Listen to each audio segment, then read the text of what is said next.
myself Vaibhav.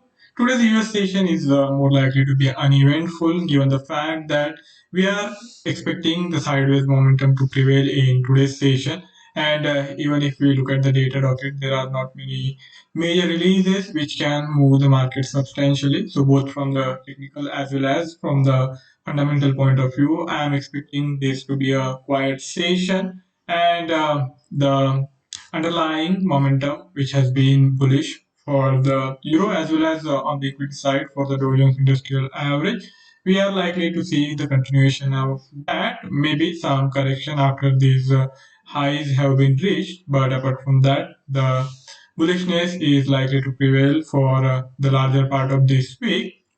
As I said, there is not much on the data rocket. Earlier in the day, during the Asian trading session, we got some data points for the Japan, including the industrial production, and there is actual some decline there compared to the prior month. So both month on month as well as year on year figures are showing decline in the industrial production for the month of February.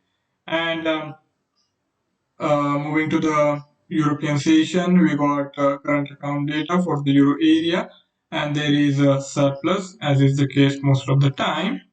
Now, moving back to the equity segment, we are seeing the highest levels for all-time highs for Dow Jones Industrial Average, and after that high closer to the 34,200, we have seen some correction in the earlier hours of today's session, and now for the time being, the Dow Jones is holding closer to the 34,000 price level, and I think it is more likely to consolidate on these levels, and then it is quite possible that we might see a further leg higher. On the commodity side, we are also going to take a look on the light crude oil's technical trajectory, and I feel it is more likely to head towards the higher levels of US $65 per barrel in the latter part of this week. Right now, it is trading fairly close to the US$63 mark, and its undertone is quite bullish, and it has already seen the breakout, and that is likely to sustain.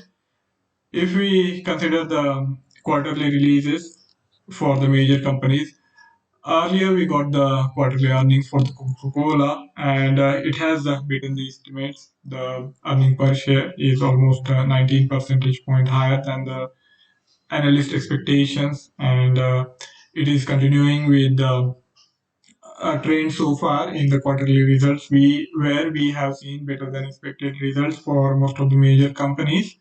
After the markets close, we are also scheduled to get the IBM's quarterly earnings, and we will see how it goes. Now let's shift our attention to the technical segment, where we will first see the key levels for the Euro USD, which can be kept in mind and then traded accordingly. And then we will also consider the light crude oil technicals. Let's start with the Euro USD first. This is the daily time frame chart, and here I had talked about the possibility of a breakout about the 1.200 level on the Friday, and that has unfolded in today's session. Earlier in the day, the Euro USD started closer to 1.195, and from there on, it had gone on all the way fairly close to 1.205. So that's a move of 100 pips in a single station, and after getting there, it has corrected somewhat, and right now it is trading close to 1.202. And I feel as long as it is holding well above 1.200, we can continue to look for the opportunities to go long, and in due course of time, even the move towards 1.21 can't be ruled out. So we will be considering some key levels, which I think are going to get us the optimum entry exit point. So in near term, watch out for this first resistance level, which was broken in today's session, and now I am expecting it to act as the near term support for the Euro USD. So as long as Euro USD is holding well above it after this breakout, we can continue to look for the buy trade here. And if you consider another technical parameter, the regression curve, it is also inclined steeply on the higher side. So both these technical parameters are in support of a buy trade. In today's session as well as for next couple of session, I am expecting the bullish trajectory to remain for the Euro USD unless and until we see any sharp move below the prior swing low, which is kind of far away from the current price area.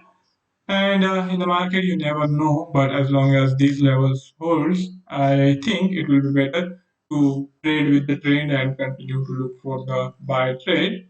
So in near term, we will be utilizing this confluence area of 50 to 100 SMA, and I'm expecting it to inch higher by the time this correction deepens in the Euro USD, and then we will have to wait for a consolidation at least for a couple of hours. There should be consolidation first on the chart for Euro USD on these lower time frame charts of hourly time frame, and after that we can look for the fresh trade initiation, and the stop loss can be kept just a little below the confluence area of these 100 and 200 SMA while targeting the retest of this immediate high established around 1.205. So that should be good enough trade from the risk reward point of view, as well as I think the risk is going to be quite small. We will be going for a sharp stop loss of around 20 pips, and on the higher side,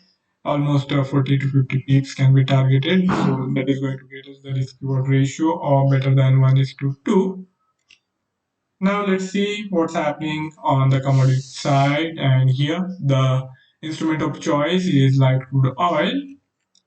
This is the daily time frame chart, and after long consolidation closer to the US dollar 60 per barrel level, we have this fresh breakout above the prior swing high, and I think in near term it is going to change the sentiments for the market participants, and we are more likely to see the bullishness returning for the light crude oil, and eventually even these prior levels established around US dollar 66 per barrel can be expected to be reached for the light crude oil, and that is likely to take some time, and we might have to adapt for some swing trades if we want to capitalize on that. But if we don't really want to wait, and even from the intraday perspective, I think there are trades which are likely to bring us profit. So looking at that, we have this central pivot point around the US dollar 62 per barrel level, and as long as the light crude oil price action is happening in these levels caught in between the support on the lower side and this resistance, it will be a good idea for us to target the entry on the levels closer to this support area. And if we look at the price trajectory, price action for last couple of sessions, the US dollar 63 per barrel level has been our key support in near term, and I think we can rely on that and go for the long trade. As long as this immediate swing low is not breached, we can be capitalizing on this price formation and keep our stop losses sharp while targeting the levels closer to this first resistance of this month's pivot point series. And if you consider the regression curve, it is also inclined on the higher side, and I think we are more likely to see these price action now pushing higher in this upper band of the regression curve. And as I said, the first resistance, which is there around US dollar 66 per barrel level, can be reached in coming days.